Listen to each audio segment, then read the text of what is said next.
الحمد لله رب العالمين والصلاة والسلام على سيد المرسلين وعلى آله وصحبه أجمعين أما بعد.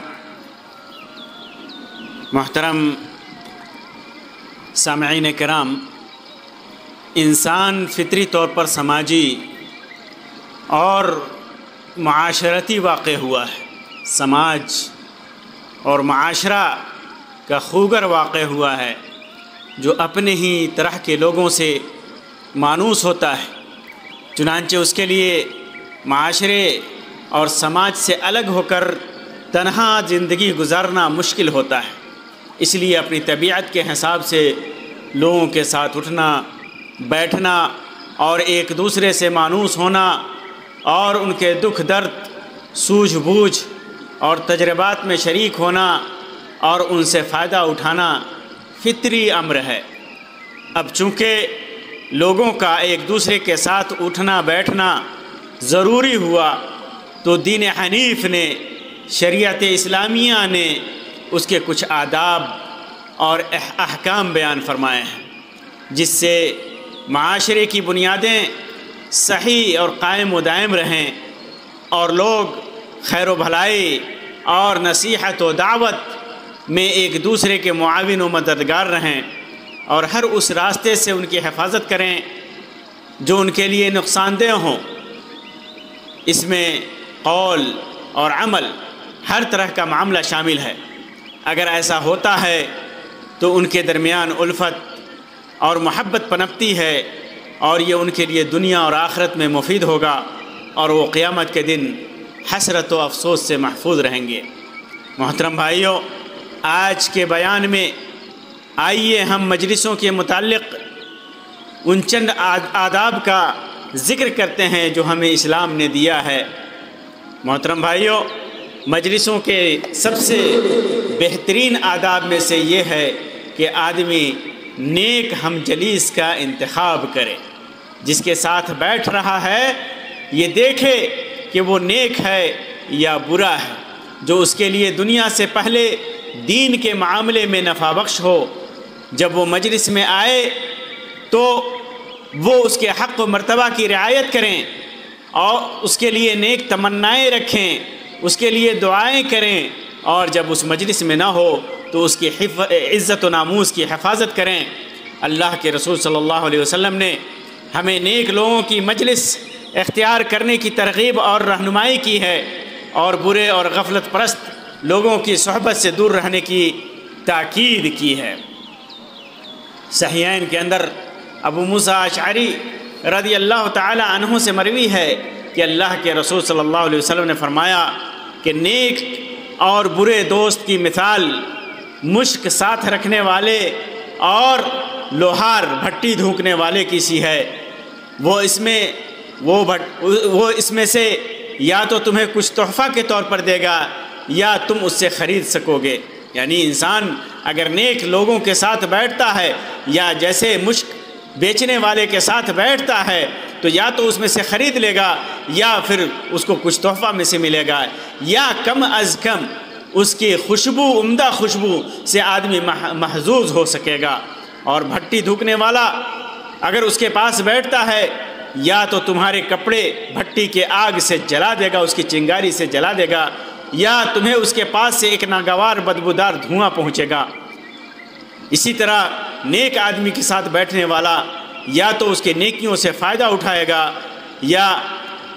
یہ کہ کم سے کم اس کو برائی تو نہیں پہنچے گی، اسے نقصان تو نہیں پہنچے گا. اور برے آدمی کی صحبت اختیار کرنے والا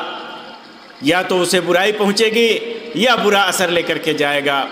محترم بھائیوں، مجلس کے آداب میں سے ایک یہ ہے کہ آدمی ایسی مجلس میں شریک نہ ہو کہ اگر اس کے اندر کوئی برائی اور معصیت ہو رہی ہو اس مجلس کے اندر تو اس پر وہ تنقید بھی نہیں کر سکتا اور اس کی اصلاح کی طاقت بھی نہیں رکھتا، اسے منع بھی نہیں کر سکتا. کہیں ایسا نہ ہو کہ خود اس معصیت کا شکار ہو جائے، اس گناہ کا شکار ہو جائے، اس گناہ کا مرتکب ہو جائے، یا وہ معصیت وہ گناہ اسے نقصان اور ضرر پہنچا دے. شریعت اسلامیہ نے ہمیں اس طرح کی مجلسوں میں شرکت سے سخت انداز میں منع فرمایا ہے. جابر رضی اللہ تعالیٰ عنہ سے مروی ہے اللہ کے رسول صلی اللہ علیہ وسلم نے ارشاد فرمایا کہ جو شخص اللہ پر اور آخرت کے دن پر ایمان رکھتا ہو وہ ایسے دسترخوان پر نہ بیٹھے جہاں شراب کا دور چلتا ہو۔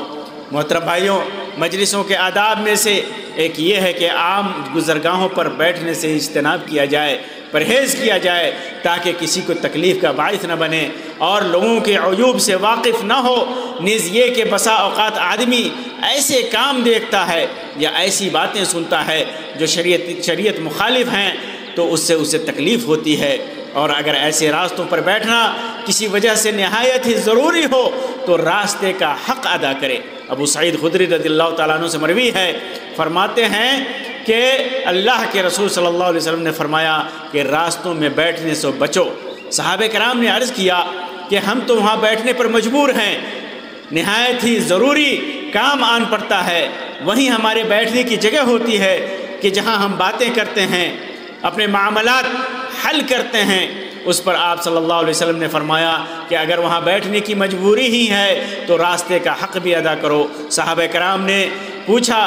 کہ راستے کا حق کیا ہے؟ تو اللہ کے رسول صلی اللہ علیہ وسلم نے فرمایا کہ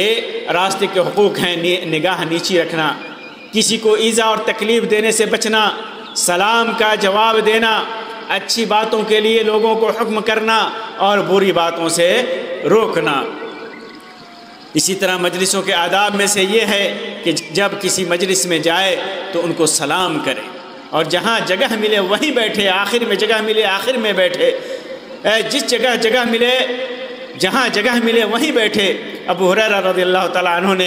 عنہ سے مروی ہے کہ اللہ کے رسول صلی اللہ علیہ وسلم نے فرمایا کہ جب تم میں سے کوئی مجلس میں پہنچے تو سلام کرے۔ اسی طرح مجلسوں کے آداب میں سے یہ ہے کہ مجلسوں میں وسعت رکھے، خاص طور سے جب جگہ تنگ ہو تو، کیونکہ بہترین مجلس وہ ہے جو وسعت والی ہو۔ اللہ تعالیٰ ارشاد فرماتا ہے یا ایھا الذین آمنوا اذا قیل لکم تفسحوا فی المجالس فافسحوا یفسح اللہ لکم۔ اے مسلمانوں، جب تم سے کہا جائے کہ مجلسوں میں ذرا کشادگی پیدا کرو تو تم جگہ کشادہ کر دو، اللہ تمہیں کشادگی دے گا۔ مجلس میں سے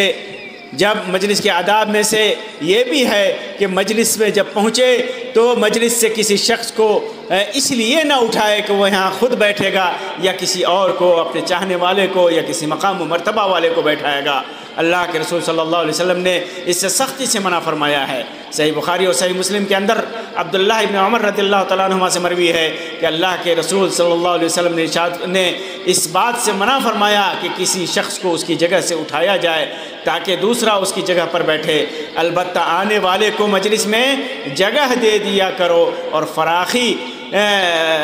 دل کا مظاہرہ کیا کرو، فراخی کر دیا کرو۔ اس ممانعت میں حکمت یہ ہے کہ مبادا کسی مسلمان کے حقوق کی پامالی کر کے آپسی رنجش کو ہوا نہ ملے، بلکہ ضروری ہے کہ عاجزی اور حوصلہ افزائی کے ذریعے آپسی پیار محبت اور انسیت و الفت کو عام کیا جائے۔ نیز کوئی شخص اگر کہیں پہلے بیٹھتا ہے تو یہ اس کا حق ہو جاتا ہے، اس پر وہ حقدار اس کا ہو جاتا ہے، اور اگر اس سے اس کا حق یہ چھین لیا گیا، اس سے اس کا یہ حق چھین لیا گیا تو یہ غصب کے قبیل سے ہوگا جو کہ حرام ہے۔ اسی طرح مجلس کے آداب میں سے یہ ہے کہ کسی نئے آنے والے کے لیے یہ ہرگز جائز نہیں کہ دو آدمیوں کے درمیان مداخلت کرے۔ کوئی نیا کسی مجلس میں پہنچتا ہے اور دو آدمی آپس میں گفتگو کر رہے ہیں، بیٹھ رہے ہوئے ہیں، تو ان کے درمیان مداخلت کرے یا ان کی اجازت کے بغیر ان کے درمیان میں بیٹھے۔ عبداللہ ابن عمر رضی اللہ تعالیٰ عنہ سے مروی ہے کہ اللہ کے رسول صلی اللہ علیہ وسلم نے فرمایا کسی شخص کے لیے جائز نہیں کہ دو آدمیوں کے درمیان ان کی اجازت کے بغیر گھس کر دونوں میں جدائی ڈال دے۔ اور ابو داؤد کی روایت میں ہے کہ دو آدمیوں کے درمیان گھس کر ان کی اجازت کے بغیر نہ بیٹھا جائے۔ محترم بھائیوں، مجلس کے بڑے آداب میں سے یہ ہے کہ اس میں شریک ہونے والا اپنی زبان، کان اور نگاہ کی لغو اور برائیوں سے حفاظت کرے، برے کاموں سے حفاظت کرے اور اپنے اعضاء و جوارح کو گناہوں سے بچائے، اور لڑائی و جھگڑا، جدل و جدال، تمسخر، استہزاء، غیبت، چغلخوری الزام تراشی، کسی کی بے عزتی اور گالی گلوچ جیسی برائیوں سے پرہیز کرے جو نفرت اور عداوت کو بڑھاوا دیتے ہیں، اور ان سب کا ارتکاب کسی بھی طرح سے ایک مسلم کا شیوا نہیں ہے، ایک مسلم کا طریقہ نہیں ہے، کسی مسلمان کے لیے جائز نہیں ہے۔ آدمی کے اسلام کی خوبصورتی تو یہ ہے کہ وہ لا یعنی اور فالتو اور بیکار کے امور سے پرہیز کرے۔ اسی طرح مجلس کے آداب میں سے یہ ہے کہ کسی کی باتیں اگر وہ نہیں چاہتا تو کان لگا کر نہ سنے۔ کوئی آدمی نہیں چاہتا کہ اس کی باتیں کوئی سنے تو اس میں کان لگا کر کے زبردستی آدمی نہ سنے۔ اسرار و رموز کی باتیں، راز کی باتوں کی حفاظت کرے، اگر سن بھی لیتا ہے تو اس کی حفاظت کرے، چھپانے والی باتوں کو چھپائے، الا کہ یہ کہ اس کے ذکر سے اس کے پھیلانے میں خیر اور مصلحت کا پہلو ہو۔ یہ مجلسیں امانت ہوتی ہیں، چنانچہ بلا اجازت تصویر کھینچنا یا ویڈیو بنانا یا ریکارڈنگ کرنا یہ خیانت ہے۔ کسی بھی مجلس میں چھپا کر کے یا بلا اجازت کے تصویر کھینچی جائے یا ویڈیو بنائی جائے یا ریکارڈنگ کی جائے آواز کی تو یہ خیانت ہے۔ اسی طرح کال کرنے والے کی اجازت و علم کے بغیر کال کے وقت جب بات کر رہا ہو اسپیکر آن کر کے دوسروں کو سنانا بھی خیانت ہے۔ عبداللہ ابن عباس رضی اللہ تعالیٰ عنہما سے مروی ہے کہ اللہ کے رسول صلی اللہ علیہ وسلم نے فرمایا، من استمع الی حدیث قوم وهم له کارہون، جو شخص دوسرے لوگوں کی بات سننے کے لیے کان لگائے جو اسے پسند نہیں کرتے، او یفرون منہ، یا اس سے بھاگتے ہیں، تو صب فی اذنہ العنق یوم القیامہ، تو قیامت کے دن اس کے کانوں میں سیسا پگھلا کر ڈالا جائے گا۔ اور جابر رضی اللہ تعالیٰ عنہ سے مروی ہے کہ اللہ کے رسول صلی اللہ علیہ وسلم نے فرمایا کہ جب کوئی آدمی تم سے کوئی بات بیان کرے پھر اسے راز میں رکھنے کے لیے دائیں بائیں مڑ کر دیکھے تو وہ بات تمہارے پاس امانت ہوتی ہے۔ آدمی کوئی بات بتاتا ہے اور آہستہ سے بتاتا ہے اور دائیں بائیں مڑ کر کے دیکھتا ہے کہ کوئی سن تو نہیں رہا ہے، صرف یہی آدمی سنے، تو سمجھ لو کہ وہ راز کی بات ہے اور وہ امانت کی بات ہے اور تمہارے پاس امانت ہے۔ چونکہ مجلسیں امانت ہیں، ان سے متعلق آدمی کا حساب و کتاب ہوگا۔ اگر اچھا کیا ہے، اچھا عمل کیا ہے تو اس کے لیے اچھا ہوگا، اور برا عمل کیا ہے تو اس کے لیے برا ہوگا۔ اگر مجلس اچھی ہے تو اس کے لیے اچھا ہے، اور اگر مجلس بری ہے تو اس کے لیے یہ برا ہے۔ اس لیے بندوں پر لازم ہے کہ ان مجالس کو ذکر و اذکار اور توبہ و استغفار اور ہر طرح کی نیکیوں سے آباد کریں، اور وقت کو غنیمت جانتے ہوئے ہر طرح کی برائیوں اور اذیت و تکلیف سے بچے تاکہ عافیت اور سلامتی پائیں اور قیامت کے دن کے روز حسرت و ندامت سے بچے۔ ابو ہریرہ رضی اللہ تعالیٰ عنہ سے مروی ہے کہ اللہ کے رسول صلی اللہ علیہ وسلم نے ارشاد فرمایا کہ جو لوگ بھی بغیر اللہ کو یاد کیے کسی مجلس سے اٹھ کھڑے ہوتے ہوں تو وہ ایسی مجلس سے اٹھے ہوتے ہیں جو بدبو میں مرے ہوئے گدھے کی لاش کی طرح ہوتی ہے، اور وہ مجلس ان کے لیے قیامت کے روز باعث حسرت ہوگی، افسوس اور ندامت کا سبب ہوگی۔ محترم بھائیو، مجلس کے آداب میں سے ایک یہ بھی ہے کہ جب کسی مجلس سے جانے لگے، آدمی اٹھ کر کے جانے لگے تو سلام کرے۔ ابو ہریرہ رضی اللہ تعالیٰ عنہ سے مروی ہے کہ اللہ کے رسول صلی اللہ علیہ وسلم نے فرمایا کہ جب تم میں سے کوئی مجلس میں پہنچے تو سلام کرے، اور پھر جب اٹھ کر جانے لگے تو بھی سلام کرے، کیونکہ پہلا دوسرے سے زیادہ حقدار نہیں بلکہ دونوں کی یکساں اہمیت ہے اور ضرورت ہے۔ جیسے مجلس میں شریک ہوتے وقت آدمی سلام کرے، ایسے ہی مجلس سے رخصت ہوتے وقت بھی سب کو سلامتی کی دعا دیتا ہوا جائے۔ محترم بھائیوں، اور سب سے بہتر چیز